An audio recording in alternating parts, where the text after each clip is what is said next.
Chandrababu quash పిటిషన్పై విచారణను supreme court వాయిదా వేసింది. శుక్రవారం మధ్యాహ్నం 2 గంటల తర్వాత విచారణ జరగనుంది. చంద్రబాబు తరపున హరీష్ సాల్వే, ఏపీ ప్రభుత్వం తరపున ముకుల్ రోహత్కి వాదనలు వినిపించారు. సెక్షన్ 17A చుట్టూ వాదనలు తిరిగాయి. అయితే విచారణ సందర్భంగా సుప్రీంకోర్టు సంధించిన ప్రశ్నలకు ప్రభుత్వ తరపు లాయర్ ముకుల్ రోహత్కి సరైన సమాధానం చెప్పలేదు. సుప్రీంకోర్టులో చంద్రబాబు క్వాష్ పిటిషన్పై విచారణ సందర్భంగా వేడి వాదనలు జరిగాయి. చంద్రబాబు తరపున సీనియర్ న్యాయవాది హరీష్ సాల్వే, ఏపీ ప్రభుత్వం తరపున ముకుల్ రోహత్కి వాదనలు వినిపించారు. ప్రధానంగా సెక్షన్ 17A చుట్టూ వాదనలు తిరిగాయి. వాదనలకు ఎంత సమయం కావాలని సాల్వేను అడిగింది కోర్టు. కనీసం గంట సమయం కావాలని హరీష్ సాల్వే కోరారు. వారికి గంట సమయం అవసరమైనప్పుడు గంట తర్వాతే వస్తానంటూ కోర్టుకు చెప్పారు రోహత్కి. నోటీసులు ఇస్తారా అనే విషయాన్ని బెంచ్ తేల్చాలని కోరారు. అయితే కొత్తగా నోటీసులు ఇవ్వాల్సిన అవసరం లేదన్నారు సాల్వే. హైకోర్టులో దాఖలు చేసిన డాక్యుమెంట్ల ఆధారంగానే ఇక్కడ వాదనలు జరుగుతున్నాయని సుప్రీంకోర్టు పేర్కొంది. కొత్త డాక్యుమెంట్లు అవసరం లేదని స్పష్టం చేసింది. 17A చట్ట సవరణ ప్రధాన ఉద్దేశం అవినీతిని నిరోధించడమేనని సాల్వే వాదించారు.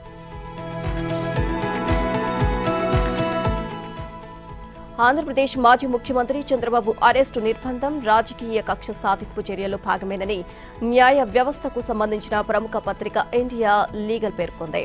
దేశంలో జరుగుతున్న రాజకీయ కక్ష సాధింపు చర్యలకు, రాజకీయ కుతంత్రాలకు పోలీసు యంత్రాంగాన్ని ఉపయోగించుకుంటున్న వైనానికి ఇది నిదర్శనమని తెలియజేస్తుంది. చంద్రబాబుపై కేసును సుప్రీంకోర్టు ఒక జాతీయ అంశంగా భావించి నిర్ణయించాల్సి ఉంటుంది అని వ్యాఖ్యానించింది. చంద్రబాబు నిర్బంధమే ప్రధాన అంశంగా ఈ నెల 16వ తేదీ సంచికలో ఈ పత్రిక కవర్ పేజీ కథనం ప్రచురించింది. చంద్రబాబు కేసులో సిఐడి పాత్ర ప్రశ్నార్థకంగా ఉందని వ్యాఖ్యానించింది. రాజకీయ నేతల చేతుల్లో పోలీసులు తొత్తులుగా మారారని తెలియజేసింది. పోలీసులు మితిమీరి ప్రవర్తించినప్పుడు కోర్టులు అనేకసార్లు తప్పుపట్టాయని గుర్తు చేసింది. చంద్రబాబుపై అల్లిన ఆరోపణలను సిఐడి రుజువు చేయాల్సి ఉంది. రాజకీయ కక్ష సాధింపు, పోలీసు యంత్రాంగాన్ని దుర్వినియోగం చేయడం, ఆధారాలను నిరూపించలేకపోవడం వల్ల న్యాయ వ్యవస్థ వలయంలో చిక్కుకుంటోంది అని వ్యాఖ్యానించింది. ఆయన్ను అరెస్ట్ చేశాక ఆధారాల కోసం సిఐడి ప్రయత్నించడాన్ని తప్పుపట్టింది. ఇది చాలా దురదృష్టకరము అంటూ ఆప్ ఎంపీ సంజయ్ సింగ్ ఇచ్చిన ఇంటర్వ్యూను ఉటంకించింది. చంద్రబాబు, మనీష్ సిసోడియా కేసుల్లో ఇదే జరిగిందని సింగ్ తెలియజేశారు. రాజధాని ఇన్నర్ రింగ్ రోడ్ కేసులో విచారణకు పిలిచిన సిఐడి అధికారులు దానికి సంబంధించిన ఓ ప్రశ్న ఒక్కటి మాత్రమే అడిగారని టీడీపీ జాతీయ ప్రధాన కార్యదర్శి లోకేష్ తెలియజేశారు. తాడేపల్లి సమీపాన కుంచనపల్లిలోని సిట్ కార్యాలయంలోని సిఐడి అధికారుల ఎదుట ఆయన విచారణకు హాజరయ్యారు. ఉదయం 10 నుంచి సాయంత్రం 5 గంటల వరకు సుమారు 6.5 గంటల పాటు ఆయన్ను ప్రశ్నించారు. ఈ కేసులో ఆయన్ను 14వ నిందితుడిగా చేర్చిన సిఐడి అధికారులు సెక్షన్ 41A కింద నోటీసులు ఇచ్చి విచారణకు హాజరు కావాలని కొన్ని రోజుల క్రితం లోకేష్ను కోరారు. దీంతో తన న్యాయవాది గింజుపల్లి సుబ్బారావుతో కలిసి లోకేష్ సిఐడి విచారణకు హాజరయ్యారు. తనను 50 ప్రశ్నలు అడిగారు. ఇందులో ఒకటి మాత్రమే ఇన్నర్ రింగ్ రోడ్డుకు సంబంధించింది. మిగిలిన 49 సంబంధం లేనివి. తాను టీడీపీలో, హెరిటేజ్ కంపెనీలో, ప్రభుత్వంలో నిర్వహించిన పదవుల గురించి అడిగారని లోకేష్ తెలియజేశారు. మంత్రివర్గ ఉపసంఘం సమావేశంలో ఐఆర్ఆర్ అలైన్మెంట్ గురించి వచ్చిందా అని అడిగారు. రాలేదని చెప్పాను. ఇంకా అడగాల్సినవి ఉన్నాయి అన్నారు. ఈ రోజు గంటైనా 2 గంటలైనా ఉండి చెప్పడానికి సిద్ధంగా ఉన్నానని లోకేష్ తెలియజేశారు. అధికార వైసీపీలో చంద్రబాబు అరెస్టు తదుపరి పరిణామాలతో ఆందోళన మొదలైంది. నిన్న మొన్నటి వరకు చంద్రబాబు అరెస్టుపై గంభీరంగా ప్రకటనలు చేసిన నేతలు ఇప్పుడు డీలా పడిపోయారు. దీనికి కారణం రాష్ట్రంలో రోజురోజుకు మారుతున్న రాజకీయ పరిణామాలేనని ఆ పార్టీ నేతలే అంటున్నారు. ఇదే మాదిరిగా పరిస్థితి కొనసాగితే వచ్చే ఎన్నికల్లో చావుదెబ్బ తప్పదని భావిస్తున్నారు. దీంతో చంద్రబాబు అరెస్టు ద్వారా పులి మీద స్వారీ మొదలుపెట్టిన వైసీపీకి ఎన్నికలు సమీపిస్తున్న కొద్దీ భయం మొదలైంది. దీంతో రోజుకు ప్రజల్లో వస్తున్న వ్యతిరేకతను ఎలా తగ్గించుకోవాలి అనే దానిపై కసరత్తు ప్రారంభించింది. ఈ పరిస్థితిని చక్కదిద్దేందుకు అటు సలహాదారు సజ్జలతో ఈ అరెస్టుతో తమకు ఎలాంటి సంబంధం లేదని చెప్పించే ప్రయత్నం చేశారు. అయితే ఈ మాటలను సొంత పార్టీ నేతలే విశ్వసించకపోవడంతో స్వయంగా సీఎం జగన్ పార్టీ ప్రతినిధుల సమావేశంలో మరోసారి ఇదే విషయాన్ని చెప్పుకొచ్చారు. చంద్రబాబుపై తనకు కక్ష లేదని, కక్ష సాధింపుతో అరెస్ట్ చేయలేదు అన్నారు. లండన్లో ఉండగా చంద్రబాబును పోలీసులు ఎత్తేశారు అంటూ పార్టీ ప్రతినిధుల సభలో సీఎం జగన్ వివరణ ఇచ్చే ప్రయత్నం చేశారు. మరోవైపు చంద్రబాబు అవినీతి గురించి ఈడీ, ఐటీ గుర్తించాయని, ఐటీ నోటీసులు ఇచ్చాయంటూ కొత్త మాటలు చెప్పుకొచ్చారు. టీడీపీ అధినేత చంద్రబాబు అక్రమ అరెస్టుపై నిరసనలు కొనసాగుతున్నాయి. చంద్రబాబు జైలు నుంచి విడుదల కావాలి అంటూ పలు జిల్లాలో టీడీపీ శ్రేణులు, అఖిలపక్ష నేతలు ఆలయాల్లో పూజలు చేశారు. పలుచోట్ల సర్వమత ప్రార్థనలు చేపట్టారు. సుమారు నెల రోజులుగా రిలే దీక్షలు నిర్వహించారు. రాష్ట్ర ప్రభుత్వ తీరుకు వ్యతిరేకంగా నిరసనలు చేపట్టారు. చంద్రబాబు జైలు నుంచి నిర్దోషిగా విడుదల కావాలని కోరుతూ ఆలయాల్లో పూజలు, మసీదుల్లో నమాజులు, చర్చిలో ప్రార్థనలు చేశారు. దేవుడి దయతో ఆయన ఆరోగ్యంగా బయటకు రావాలని కోరారు. మళ్లీ ముఖ్యమంత్రిగా రాష్ట్రాన్ని అభివృద్ధి పదంలో తీసుకువెళ్లాలి అని ఆకాంక్షించారు. రణస్థలంలోని జామియా మసీదులో టీడీపీ పోలిట్ బ్యూరో సభ్యుడు కళా వెంకట్రావు నమాజ్ చేశారు. మూర్ఖులు పదవుల్లో ఉంటే నీతిమంతులు జైల్లో ఉండే దుస్థితి దాపరించింది అని ఆరోపించారు. అక్రమ కేసు నుంచి చంద్రబాబు నాయుడు కడిగిన ముత్యం వల్లే బయటకు వస్తారని తెలియజేశారు. ఇక నేటి నుంచి ఇంటింటికి టీడీపీ కార్యక్రమం చేపట్టనున్నామని టీడీపీ నేత కూన రవికుమార్ తెలియజేశారు. చంద్రబాబు అక్రమ అరెస్టు, జగన్ రెడ్డి అవినీతిపై, అరాచక పాలనపై ప్రజలకు వివరిస్తామని తెలియజేశారు. నెల రోజుల పాటు చేసిన పోరాటానికి మద్దతు తెలిపిన ప్రజలకు, అలాగే కార్యకర్తలకు, పార్టీ శ్రేణులకు కృతజ్ఞతలు తెలియజేశారు. ఈ 4.5 జగన్ సర్కార్ రాష్ట్రానికి ఏం చేసింది? రాష్ట్రాన్ని అప్పుల కూపంలో ముంచేసింది. రాష్ట్ర అభివృద్ధికి ఉపయోగించాల్సిన డబ్బును వడ్డీలు కట్టడానికి వాడింది. అందుకే ఈ 4.5 అప్పులపై అసలు, వడ్డీ చెల్లింపులు రెట్టింపు అవ్వగా అదే స్థాయిలో మూలధన వ్యయం తగ్గుతూ వస్తోంది. రాష్ట్ర ప్రభుత్వ పథకాలకు 100% సొమ్ము రాష్ట్రమే భరించాలి. కేంద్ర ప్రభుత్వ పథకాలైతే 50 నుంచి 90% ఖర్చు కేంద్రం భరిస్తుంది. మిగిలింది మాత్రమే రాష్ట్రం భరించాలి. రాష్ట్రాల అభివృద్ధికి కేంద్రం కల్పించే అవకాశం ఇది. కానీ దాన్ని అందిపుచ్చుకోవడంలో జగన్ దారుణంగా విఫలమయ్యారు. అప్పులపై కట్టే వాయిదాలు కూడా ఈ 4.5 రెండింతలు పెరిగాయి. పెరగాల్సిన రాష్ట్ర అభివృద్ధి మూలన పడగా తగ్గాల్సిన అప్పులు, వడ్డీల చెల్లింపులు విపరీతంగా పెరిగిపోయాయి. తెచ్చిన అప్పులు రాష్ట్రానికి ఆదాయం తెచ్చిపెట్టే పనులు, ప్రాజెక్టుల కోసం వాడితే అభివృద్ధి జరిగేదే. కానీ అప్పు తెచ్చిన లక్షల కోట్లను జగన్ వ్యక్తిగత, పార్టీ ప్రతిష్టను పెంచుకోవడం కోసం ఉపయోగించుకున్నారు. ఈ అప్పులు, వడ్డీల చెల్లింపుల వల్ల రాష్ట్రానికి నష్టం జరగ్గా వాటిని వైసీపీకి అనుకూలంగా మార్చుకునేందుకు జగన్ ప్రయత్నించారు. గెలిపించిన ప్రజలకు రాష్ట్రాన్ని ముంచేసి రివర్స్ గిఫ్ట్ ఇచ్చారు. మీ పరిధిలో ఏ పత్రిక తీసుకుని వాళ్ళని గుర్తించండి. వాళ్ళ వివరాలను మేము పంపిన ఫార్మాట్లో పంపించండి. వాళ్ళందరికీ జగన్ పత్రికను పంపిస్తాం. అది కూడా ఉచితంగానే. వాళ్ళు డబ్బులు ఇవ్వక్కర్లేదు. వెంటనే ప్రొఫార్మాలో వివరాలు నింపి పంపించండి. ఇది వాలంటీర్లకు అందిన తాజా ఆదేశం. ఇప్పుడు చెప్పండి, వాలంటీర్లు ఉన్నది జనం కోసమా, జగన్ కోసమా? ఇప్పటికే వాలంటీర్ల ద్వారా ప్రజలకు సంబంధించిన సమస్త సమాచారాన్ని రకరకాల పేర్లతో లాగేస్తున్నారు. జనం గుట్టు వారి గుప్పిట పట్టారు. చివరికి వాలంటీర్లను జగన్ రోత పత్రికను ప్రమోట్ చేసే ఏజెంట్లలా కూడా వాడుకుంటున్నారు. జగన్ రోత పత్రికను జనంపైకి రుద్దాలి అనుకోవడం ఇదే మొదటిసారి కాదు. ఇంటింటికి ఉచితంగా పత్రికను పంపించి బలవంతంగా అంటగట్టాలని ప్రయత్నం 4 నెలలుగా జరుగుతోంది. ప్రతి ఇంటికి ఏ పత్రికలు వస్తున్నాయో సర్వే చేస్తున్నారు. ఇతర పత్రికలు తీసుకునే వాళ్ల వద్దకు వెళ్లి జగన్ పత్రిక ఇస్తాం, ఇదే చదవండి అని ఉచిత సలహాలు ఇచ్చారు. ఫ్రీనే కదా అని కొందరు తీసుకున్నారు. మరికొందరు మాకొద్దీ రోత పత్రిక అని ముఖం మీదే చెప్పేశారు. ఇప్పుడు ఎన్నికలు సమీపిస్తున్న నేపథ్యంలో మరోసారి ఫ్రీ పేపర్ పథకానికి తెరలేపారు. దీనికోసం మరోసారి వాలంటీర్లను వాడుకుంటున్నారు. వారి పరిధిలో ఏ పత్రిక వేయించుకొని వారి వివరాలు ఇస్తే రోత పత్రికను ఉచితంగా ఇస్తామంటూ సందేశాలు పంపించారు. ఇతర పత్రికలు చదివే వారి వివరాలు సేకరించారు. వారిని ప్రత్యక్షంగా, పరోక్షంగా బెదిరించే అవకాశాలు ఉన్నట్లు తెలుస్తోంది. ఇక ఇప్పటికే ప్రభుత్వ ధనంతో రోత పత్రికను వాలంటీర్లందరికీ అంటగట్టారు. ఇప్పుడు ఆ వాలంటీర్ల ద్వారానే జనంపైన రోత వార్తలు రుద్దే ప్రయత్నం చేస్తున్నారు. కర్నూలు జిల్లా ఆదోని సమీపంలోని 352 సర్వే నెంబర్ భూమిని తాను కొనుగోలు చేసిన 50 సెంట్ల భూమిని వైసీపీ నాయకులు కబ్జా చేశారని దత్తు అలియాస్ దత్తాత్రేయ అనే బాధితుడు పురుగుల మందు తాగేందుకు ప్రయత్నించారు. పక్కనున్న కొందరు వ్యక్తులు పురుగుల మందు డబ్బాను లాగేసుకున్నారు. ఆదోని పట్టణంలోని 352 సర్వే నెంబర్ భూమిని వైకాపా నాయకులు కొందరు కబ్జా చేశారని బాధితుడు ఆరోపించారు. 2015వ సంవత్సరంలో హమీద్ అనే వ్యక్తి నుంచి తాను 352 సర్వే నెంబర్లో 50 సెంట్ల భూమి కొనుగోలు చేశానని, ఈ భూమిలో 2 రోజుల కిందటే తాను రాళ్లు పాతానని బాధితుడు తెలియజేశారు. వాటిని వైకాపా నాయకులు తొలగిస్తున్నారని సమాచారం రావడంతో అక్కడికి చేరుకుని వైకాపా నాయకులు రామకృష్ణారెడ్డి, ఈశ్వర్రెడ్డితో వాగ్వాదానికి దిగారు. ఈ క్రమంలో బాధితుడు దత్తు పురుగు మందు తాగేందుకు ప్రయత్నించగా పక్కనున్న వారు లాగేసుకున్నారు. తాను కొనుగోలు చేసిన హమీద్ను తీసుకొస్తానని బాధితుడు అక్కడి నుంచి వెళ్లిపోయారు. ఇదిలా ఉంటే వైసీపీ నాయకుడు రామకృష్ణారెడ్డి వాదన మరోలా ఉంది. 352 సర్వే నెంబర్కు సంబంధించి 1991 సంవత్సరంలో హమీద్ అనే వ్యక్తి 73 మందికి ప్లాట్లుగా చేసి విక్రయించారని, అందులో 69 మందితో తాము ఈ భూమిని రిజిస్ట్రేషన్ చేయించుకున్నామని, తాము ఎవరి భూమి ఆక్రమించలేదు అన్నారు రామకృష్ణారెడ్డి. కృష్ణా జలాల వినియోగం విషయంలో ఆంధ్రప్రదేశ్ ప్రభుత్వం దాఖలు చేసిన పిటిషన్పై వారం రోజుల్లో కౌంటర్ దాఖలు చేయాలని కేంద్రం కృష్ణా నది యాజమాన్య బోర్డును సుప్రీంకోర్టు ఆదేశించింది. విద్యుత్ ఉత్పత్తి కోసం తెలంగాణ ప్రభుత్వం కృష్ణా జలాలను విడుదల చేయడం ఆపాలి అంటూ 2021లో సుప్రీంకోర్టును ఏపీ ప్రభుత్వం ఆశ్రయించింది. దీనిపై జస్టిస్ అభయ్ ఎస్ఓకా, జస్టిస్ పంకజ్ మిట్టల్తో కూడిన ధర్మాసనం విచారణ చేపట్టింది. దీనిపై ఇప్పటికే కౌంటర్ దాఖలు చేసినట్లు తెలంగాణ ప్రభుత్వం తరపున న్యాయవాది తెలియజేశారు. కౌంటర్ దాఖలు చేయడానికి తమకు వారం రోజుల సమయం కావాలని కేంద్రం తరపు న్యాయవాది కోరారు. వారం రోజుల్లో కౌంటర్ దాఖలు చేయాలని కేంద్ర ప్రభుత్వాన్ని కేఆర్ఎంబీని ధర్మాసనం ఆదేశించింది. పిటిషన్పై తదుపరి విచారణను నవంబర్ 21వ తేదీకి ధర్మాసనం వాయిదా వేసింది. ఏపీలో రైతు చేనుకు కరెంటు కోతలు విధిస్తున్నారు. పగటిపూటే ఏకపీకిన 9 గంటలు విద్యుత్ సరఫరా చేస్తాము అన్న ప్రభుత్వం ఇచ్చిన మాటను తప్పుతోంది. రోజు 2 నుంచి 4 గంటల చొప్పున అనధికారికంగా కోత పెడుతోంది. సాగునీటి కోసం రైతులు ఆందోళన చెందాల్సిన పరిస్థితిని కల్పిస్తోంది. లోడ్ రిలీఫ్ అమలు చేయాలి అంటూ సబ్ స్టేషన్లకు అందిన అనధికార ఆదేశాల ప్రభావం మండలాలు, గ్రామాల్లో కనిపించడం మొదలైంది. అక్కడి వీధి దీపాలకు కరెంటు సరఫరా ఆపివేశారు. డిమాండ్కు తగ్గట్లు కరెంటు లేకపోవడంతో లో వోల్టేజ్ సమస్య కూడా ఎదురవుతోంది. దీంట్లో దీపాల కాంతి తగ్గింది. ఫ్యాన్లు స్పీడ్గా తిరిగేందుకు మొరాయిస్తున్నాయి. కృష్ణపట్నం 3, విజయవాడ 5లో 800 మెగావాట్ల చొప్పున 1600 మెగావాట్ల విద్యుత్ ఉత్పత్తి నిలిచిపోయింది. మరోవైపు దేశవ్యాప్తంగా విద్యుత్ డిమాండ్ పెరగడం, కొందామన్నా బహిరంగ మార్కెట్లో దొరకని ధర్మిల రాష్ట్రంలో విద్యుత్ కోతలను అమలు చేయక తప్పని పరిస్థితి నెలకొంది.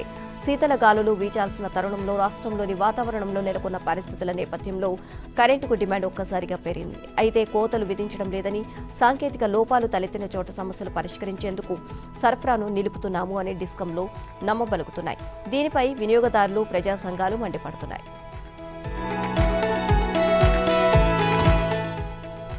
కేసీఆర్ పాలనపై కేంద్ర హోంమంత్రి అమిత్ షా తీవ్రస్థాయిలో ధ్వజమెత్తారు. తెలంగాణ ప్రజలు అన్ని రంగాల్లో అవస్థలు ఎదుర్కొంటున్నారని, సమస్యలను పరిష్కరించడంలో రాష్ట్ర ప్రభుత్వం ఘోరంగా విఫలమైందని ఆరోపించారు. మద్యం, రైతు ఆత్మహత్యలు, నిరుద్యోగంతో పాటు అవినీతి, అక్రమాల్లో కేసీఆర్ తెలంగాణను నెంబర్ 1 చేశారని అమిత్ షా ఎద్దేవా చేశారు. దళితులకు ఇస్తామని చెప్పిన 3 ఎకరాల భూమి, దళిత బంధు కింద ఒక్కో దళిత కుటుంబానికి 10 లక్షలు, రైతు రుణమాఫీ ఏమైందని ప్రశ్నించారు. మంగళవారం ఆదిలాబాద్లో నిర్వహించిన బీజేపీ జనగర్జన బహిరంగ సభలో పాల్గొన్న అమిత్ షా కృష్ణా జలాల వివాదం కేసీఆర్ వల్లనే జటిలమైంది అన్నారు. బీఆర్ఎస్ 10 ఏళ్ల పాలనలో రాష్ట్రం అప్పుల పాలైందని ధ్వజమెత్తారు. గత 10 ఏళ్లుగా తన కుమారుడు కేటీఆర్ను ముఖ్యమంత్రిని చేసేందుకు కేసీఆర్ ప్రయత్నిస్తున్నారు అని విమర్శించారు. కుటుంబం కోసం పనిచేసే కేసీఆర్ను ముఖ్యమంత్రిని చేద్దామా, లేక జనం కోసం పనిచేసే వారిని ముఖ్యమంత్రిని చేద్దామా అన్నది ఆలోచించుకోవాలని ప్రజలకు పిలుపునిచ్చారు. బీఆర్ఎస్ కారు స్టీరింగ్ మజ్లిస్ చేతిలో ఉందని అమిత్ షా ఆరోపించారు. ఓవైసీ కనుసన్నల్లో నడిచే ప్రభుత్వాన్ని తెలంగాణ ప్రజలు కోరుకోవడం లేదు అన్నారు. బీఆర్ఎస్ ప్రభుత్వానికి పార్టీ కోసం కష్టపడిన ప్రతి ఒక్కరికి అవకాశం ఉంటుంది అన్నారు టీపీసీసీ అధ్యక్షులు రేవంత్ రెడ్డి. ఎమ్మెల్యే టికెట్ రానంత మాత్రాన తక్కువ చేసినట్లు కాదు అన్నారు. అలాగే ఎన్నికల్లో అధికారుల పాత్రపై కూడా రేవంత్ ఘాటు వ్యాఖ్యలు చేశారు. చాలా కాలంగా అధికార పార్టీకి అనుకూలంగా వ్యవహరిస్తున్న అధికారులపై వెంటనే చర్యలు తీసుకోవాలని డిమాండ్ చేశారు. ఎలక్షన్ నోటిఫికేషన్ వచ్చిన తర్వాత నిబంధనలు ఉల్లంఘిస్తూ నిధులను విడుదల చేస్తున్నారని రేవంత్ ఆరోపించారు. రాష్ట్రంలో కాంగ్రెస్ పార్టీ అధికారంలోకి రాగానే గత 6 నెలలుగా సీఎం కేసీఆర్ జరిపిన రాజకీయ నియామకాలన్నింటినీ రద్దు చేస్తామన్నారు. వివిధ కార్పొరేషన్లకు 2 ఏళ్ల కాలానికి చైర్మన్లను కేసీఆర్ నియమిస్తున్నారని, ఎన్నికల నిబంధనలకు అది విరుద్ధమన్నారు. ఈ నియామకాలను రద్దు చేయడమే కాకుండా అప్పటి వరకు వారు తీసుకున్న జీతపత్యాలను రికవరీ చేస్తామని చెప్పారు. దీంతో పాటు ఎన్నికల షెడ్యూల్ విడుదలకు ముందు 6 నెలల నుంచి ప్రభుత్వం పిలిచిన టెండర్లన్నింటినీ సమీక్షిస్తామన్నారు. కమ్మ సామాజిక వర్గానికి 10 ఎమ్మెల్యే, 2 ఎంపీ సీట్లు కేటాయించాలి అన్నారు కేంద్ర మాజీ మంత్రి రేణుకా చౌదరి. 2014లో 2 ఎమ్మెల్యే స్థానాలు కేటాయిస్తే గెలిచి చూపించామన్నారు. అయితే 2018లో మాత్రం కమ్మ సామాజిక వర్గానికి 1 సీటు కూడా కేటాయించలేదు అన్నారు. తెలంగాణలో 45 నియోజకవర్గాల్లో గెలుపు ఓటములను ప్రభావితం చేసే సత్తా కమ్మ సామాజిక వర్గానికి ఉంది అన్నారు. తనకు గాని, తన కుటుంబానికి గాని సీటు కావాలని కోరడం లేదు అన్నారు. సీట్ల విషయంలో కమ్మ సామాజిక వర్గానికి సముచిత స్థానం కేటాయించాలని, లేదంటే ప్లాన్ బి అమలు చేస్తామని అన్నారు.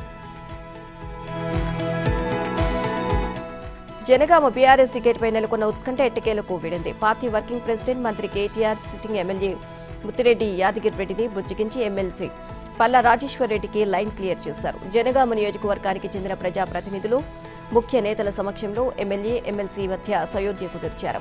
మంగళవారం మంత్రి ఎర్రబెల్లి దయాకర్ రావుతో కలిసి హైదరాబాద్లోని మంత్రుల క్వార్టర్స్లో ఎమ్మెల్యే ముత్తిరెడ్డి, ఎమ్మెల్సీ పల్లాతో పాటు జనగామ నియోజకవర్గ పార్టీ ప్రజాప్రతినిధులు, మండల పార్టీ అధ్యక్షులు, ముఖ్య నేతలతో కేటీఆర్ సమావేశం ఏర్పాటు చేశారు.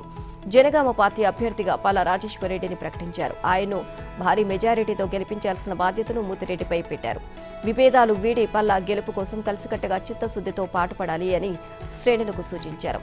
16న జనగామలో నిర్వహించనున్న సీఎం కేసీఆర్ సభను విజయవంతం చేయాలని చెప్పారు. కేటీఆర్ ప్రకటనతో పల్లా నేడు జనగామ నియోజకవర్గంలో అధికారికంగా పర్యటించనున్నారు. సిద్దిపేట జిల్లా కొమరవెల్లి మల్లికార్జున స్వామి ఆలయం నుంచి భారీ బైక్ ర్యాలీతో జనగామ చేరుకోనున్నారు. అక్కడే మంత్రి హరీష్ రావుతో కలిసి నెల 16న జనగామలో జరిగే కేసీఆర్ సభకు సంబంధించి సన్నాహక సమావేశంలో పాల్గొననున్నారు. పల్లాకు టికెట్ ఖరారు నేపథ్యంలో నేడు జనగామలో పార్టీ ముఖ్య నేతలతో సమావేశం నిర్వహించేందుకు ఏర్పాట్లు చేపట్టారు. దీనికి మంత్రి హరీష్ రావు హాజరు కానున్నారు. తెలంగాణ అసెంబ్లీ ఎన్నికలకు నోటిఫికేషన్ వెలువడడంతో పోలీస్ శాఖ భద్రతపై దృష్టి సారించింది. ఎన్నికల కోడ్ అమల్లోకి రావడంతో సోమవారం మధ్యాహ్నం నుంచి రాష్ట్ర వ్యాప్తంగా పలు చోట్ల తనిఖీలు చేపట్టింది. ఈ మేరకు తొలి రోజే భారీగా బంగారం, నగదు పట్టుబడింది. రాష్ట్ర వ్యాప్తంగా వాహనాల తనిఖీల్లో భారీగా నగదు పట్టుబడింది. బంజారాహిల్స్ లో 3,35,00,000 నగదును పట్టుకున్నారు పోలీసులు. డబ్బుకు సంబంధించిన లెక్కలు చూపించకపోవడంతో నగదును సీజ్ చేశారు. ఎన్నికల వేళ పోలీసుల చెకింగ్ భారీ స్థాయిలో ఉండడంతో హవాలా వ్యాపారులు బోలెడని జోబులుండే హవాలా జాకెట్లో కోటి వరకు డబ్బులు దాచిపెట్టి తరలిస్తున్నారు అన్న సమాచారంతో పోలీసులు ప్రత్యేకంగా నిఘా వేస్తున్నారు.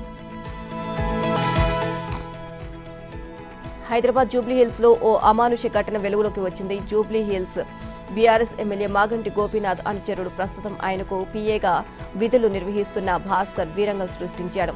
తన అనుచరులతో కలిసి ఓ దళిత యువకుడిపై విచక్షణారహితంగా దాడి చేశాడు. కర్రలతో చావు బాదుతూ, పిడిగుద్దులు గుద్దుతూ, కాళ్లతో ఇష్టమొచ్చినట్లు తన్నారు. బాధిత వ్యక్తి కాళ్లు మొక్కుతున్నా వారు వినిపించుకోలేదు. ఏమాత్రం కనికరం లేకుండా గుడ్డును బాదినట్లు చావబాదారు. దీంతో తీవ్ర గాయాల పాలైన బాధిత వ్యక్తి ప్రస్తుతం ఆసుపత్రిలో చికిత్స పొందుతున్నారు. ఈ దాడికి సంబంధించిన వీడియో ఒకటి సోషల్ మీడియాలో వైరల్ కావడంతో ఈ ఘటన వెలుగులోకి వచ్చింది. తెలంగాణ నిరుద్యోగులకు మరో బ్యాడ్ న్యూస్ ఇది. తెలంగాణ గ్రూప్ 2 పరీక్షలను మళ్లీ వాయిదా వేస్తున్నట్లు టీఎస్పీఎస్సీ ప్రకటించింది. రాష్ట్రంలో ఎన్నికల కోడ్ అమల్లోకి రావడంతో పరీక్షలు వాయిదా వేసినట్లు తెలియజేసింది. ముందుగా నిర్ణయించిన షెడ్యూల్ ప్రకారం నవంబర్ 2, 3న గ్రూప్ 2 పరీక్ష నిర్వహించాల్సి ఉండగా తెలంగాణ అసెంబ్లీ ఎన్నికల నేపథ్యంలో ఈ పరీక్షను రీషెడ్యూల్ చేశారు. వచ్చే ఏడాది జనవరి 6, 7 తేదీలో నిర్వహించనున్నట్లు టీఎస్పీఎస్సీ ప్రకటించింది. టీఎస్పీఎస్సీ చైర్మన్ జనార్దన్ రెడ్డి అధ్యక్షతన మంగళవారం జరిగిన సమావేశంలో గ్రూప్ 2 పరీక్ష వాయిదా, కొత్త తేదీల ఖరారుకు సంబంధించిన కీలక నిర్ణయాలు తీసుకున్నారు. గ్రూప్ 2 పరీక్ష వాయిదా పడడం ఇది రెండోసారి కావడం గమనార్హం. తొలుత విడుదల చేసిన షెడ్యూల్ ప్రకారం ఆగస్టు 29, 30 తేదీలో ఈ పరీక్ష జరగాల్సి ఉంది. అయితే అప్పుడు వరుసగా ఇతర పోటీ పరీక్షలు ఉండడంతో గ్రూప్ 2 పరీక్ష వాయిదా వేయాలి అంటూ అభ్యర్థులు, రాజకీయ పార్టీల నేతలు ఆందోళనలు చేపట్టారు. వారి నుంచి వచ్చిన డిమాండ్లను పరిశీలనలోకి తీసుకున్న ప్రభుత్వం గ్రూప్ 2 పరీక్షను వాయిదా వేసింది. నవంబర్ 2, 3 తేదీలో ఈ పరీక్ష నిర్వహించేందుకు ఏర్పాట్లు చేస్తున్న వేళ తాజాగా తెలంగాణ అసెంబ్లీ ఎన్నికల షెడ్యూల్ విడుదల కావడంతో మళ్లీ వాయిదా వేయాలని నిర్ణయించినట్లు అధికారులు ఓ ప్రకటనలో తెలియజేశారు. మదాపూర్ డ్రగ్స్ కేసు దర్యాప్తులో భాగంగా ఈడీ ప్రత్యేక బృందం హీరో నవదీప్ ను సుమారు 8 గంటల పాటు విచారించింది. ప్రస్తుత కేసుతో పాటు టాలీవుడ్ డ్రగ్స్ కేసుపై కూడా నవదీప్ ను ప్రశ్నించినట్లు సమాచారం. ఈడీ అతనికి గత వారం నోటీసులు జారీ చేసింది. దాని ప్రకారం మంగళవారం ఉదయం 11 గంటల సమయంలో ఈడీ కార్యాలయానికి చేరుకున్నాడు. సాయంత్రం 7 గంటల వరకు విచారణ కొనసాగింది. అవసరమైతే మరోసారి విచారణకు హాజరు కావాల్సి ఉంటుందని చెప్పి పంపించారు. డ్రగ్స్ కేసులో పట్టుబడ్డ నిందితులు, వారితో నవదీప్ జరిపిన ఆర్థిక లావాదేవీలపై అధికారులు ప్రధానంగా ఆరా తీసినట్లు తెలిసింది. మాదాపూర్ డ్రగ్స్ కేసులో పట్టుబడ్డ రామ్చంద్ హీరో నవదీప్ కు సన్నిహితుడు. రామ్చంద్ బెంగళూరులో ఉన్న సమయంలో నైజీరియన్లు అమోబీ చుక్వుడి, మైకేల్ థామస్ అనఘల నుంచి డ్రగ్స్ కొన్నట్లు పోలీసులు విచారణలో తేలింది. ఆ డ్రగ్స్ ను హైదరాబాద్ లో విక్రయించేవాడు. 2017లో కెల్విన్ అరెస్ట్తో డ్రగ్స్ కేసులో టాలీవుడ్ లింకులు బయటపడ్డాయి. ఆ కేసులోనూ నవదీప్ డ్రగ్స్ తీసుకోవడంతో పాటు ఇతరులకు విక్రయించినట్లు ఆరోపణలు ఉన్నాయి. టాలీవుడ్ డ్రగ్స్ కేసులో ఈడీ విచారణకు అతను హాజరు కాలేదు. భారత కుబేరుల జాబితాలో Reliance industries limited chairman Mukesh Ambani మళ్లీ అగ్రస్థానానికి ఎగబాకగా గత ఏడాది నంబర్ 1గా నిలిచిన అదానీ గ్రూప్ అధిపతి గౌతమ్ అదానీ ఈసారి రెండో స్థానానికి జారుకున్నారు. తాజాగా విడుదలైన 361 వెల్త్ హూరన్ ఇండియా రిచ్ లిస్ట్ 2023 ప్రకారం అంబానీ సుమారు 8 లక్షల కోట్ల వ్యక్తిగత సంపత్తితో దేశంలో అత్యంత ధనవంతుడిగా నిలిచారు. గడిచిన ఏడాది కాలంలో ఆయన ఆస్తి 2% మేర పెరిగిందని రిపోర్టు వెల్లడించింది. అయితే అదానీ ఆస్తి 57% మేర క్షీణించి సుమారు 4.74 లక్షల కోట్లకు తగ్గింది. ఈ ఏడాది జనవరిలో విడుదలైన హిండెన్బర్గ్ నివేదిక ఆరోపణలతో తన గ్రూప్ కంపెనీల షేర్లు భారీగా పతనమవడం అదాని ఆస్తికి గండికొట్టింది. కనీసం 1000 కోట్ల ఆస్తి కలిగిన వారికి ఈ జాబితాలో చోటు కల్పించారు. ఈసారి 138 నగరాలకు చెందిన 1319 మంది శ్రీమంతులకు స్థానం దక్కింది. గత ఏడాదిలో చోటు దక్కించుకున్న 1103 మందితో పోలిస్తే ఈసారి 216 మంది పెరిగారు. ఈ ఆగస్టు 30 నాటికి వ్యక్తిగత ఆస్తి వివరాల ఆధారంగా ర్యాంకింగ్లు కేటాయించినట్లు రిపోర్టులు వెల్లడించింది. ఈసారి జాబితాలో 970 మంది ఆస్తి వార్షిక ప్రాతిపదికన పెరగగా ఈసారి కొత్తగా 278 మందికి చోటు లభించింది. తెలుగు రాష్ట్రాల్లో మొత్తం 105 మందికి ఈ జాబితాలో చోటు దక్కింది. ఆంధ్రప్రదేశ్లో 10, తెలంగాణలో 95 మందికి దక్కగా అందులో 87 మంది హైదరాబాద్లో నివసిస్తున్నారు. అత్యధిక మంది సంపన్నులు ఉన్న నగర జాబితాలో హైదరాబాద్ 4వ స్థానంలో ఉంది.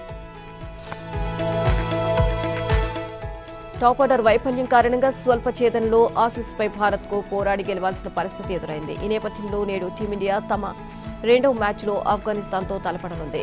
ఆసీస్తో ఆరంభంలోనే కీలక వికెట్లు కోల్పోయిన వేళ విరాట్, రాహుల్ అద్భుత బ్యాటింగ్తో అందుకున్నారు. రోహిత్ కూడా మిడిల్ ఆర్డర్ సత్తా తెలుసుకునేందుకు ఇలాంటి సవాల్ని కోరుకున్నట్లు చెప్పాడు. టోర్నీలో 9 విభిన్న వేదికలపై ఆడాల్సి ఉండడంతో ఎలాంటి పరిస్థితి ఎదురైనా ధీటుగా ఎదుర్కొనేందుకు బ్యాటర్లు సిద్ధంగా ఉండాలని సూచించారు. అయితే ఈ మ్యాచ్లో మాత్రం ఎలాంటి తడబాటు లేకుండా ప్రత్యర్థిపై విరుచుకుపడాలని టీమిండియా భావిస్తోంది. అదే జరిగితే తర్వాత పాక్తో జరిగే మ్యాచ్కు ఆత్మవిశ్వాసంతో బరిలోకి దిగవచ్చు. ఈ మెగా టోర్నీలో ఇరు జట్ల మధ్య కేవలం ఒక్క మ్యాచే జరగ్గా అతి కష్టం మీద భారత్ గెలుచుకుంది. వరల్డ్ కప్ 2023లో భాగంగా మంగళవారం శ్రీలంకతో జరిగిన మ్యాచ్లో పాకిస్తాన్ ఘన విజయం సాధించింది. రాజీవ్ గాంధీ ఇంటర్నేషనల్ స్టేడియం వేదికగా చివరి వరకు ఉత్కంఠభరితంగా సాగిన ఈ మ్యాచ్లో శ్రీలంక నిర్దేశించిన 345 పరుగుల భారీ లక్ష్యాన్ని పాక్ సాధించింది. అబ్దుల్లా షఫీక్ 113, మహమ్మద్ రిజ్వాన్ 131 శతకాలతో రాణించడం వల్లే పాక్ ఈ విజయాన్ని కైవసం చేసుకోగలిగింది. ముఖ్యంగా రిజ్వాన్ 4వ స్థానంలో దిగే చివరి వరకు క్రీజులో నిల్చొని తన జట్టును గెలిపించి హీరోగా నిలిచాడు. తొలుత టాస్ గెలిచి బ్యాటింగ్ ఎంపిక చేసుకున్న శ్రీలంక జట్టు నిర్ణీత 50 ఓవర్లో 9 వికెట్ల నష్టానికి 344 పరుగులు చేసింది. కుశల్ మెండిస్ 122, సమర విక్రమ 108 శతకాలతో రఫ్ ఆడించడం, నిశంక అర్ధ శతకంతో నెట్టుకు రావడంతో శ్రీలంక జట్టు అంత భారీ స్కోర్ చేయగలిగింది. నిజానికి ఈ ముగ్గురు ఆటగాళ్ల దూకుడు చూసి శ్రీలంక జట్టు 370, 380 పరుగులు చేస్తుంది అని అనుకున్నారు. కానీ ఆ ముగ్గురు మినహా మిగతా బ్యాటర్లు అంతగా సత్తా చాటకపోవడం వల్ల 344 పరుగులకే పరిమితమైంది. ఇక 345 పరుగుల లక్ష్యంతో బరిలోకి దిగిన పాకిస్తాన్ జట్టు 48.2 ఓవర్లో 4 వికెట్ల నష్టానికి 345 పరుగులు చేసి విజయ ఢంకా మోగించింది.